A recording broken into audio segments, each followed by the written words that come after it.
کیا مرد یا عورت کسی وجہ سے اپنا لباس اتار سکتے ہیں حالت احرام میں؟ ہاں بالکل، آپ جب یہاں سے جائیں اور جناب سفر اور اس کی تھکاوٹ، جتنا بھی آرام دہ سفر ہو، تھکاوٹ تو ہوتی ہے، فلائٹوں کے ٹائم بڑے آؤٹ ہوتے ہیں اور جدہ ایئرپورٹ پہ بس اوقات 8 گھنٹے لگ جاتے ہیں نکلتے وقت، تو آپ جائیں مکہ میں اور وہاں جا کر نمازیں پڑھیں اور سکون کریں، سو جائیں اور سو کر اٹھیں، نہائیں، فریش ہو جائیں اور اس کے بعد البتہ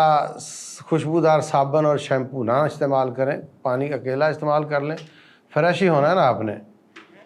اس کے بعد جائیں، فریش ہو کر نیند پوری کر کے آپ عمرہ کریں،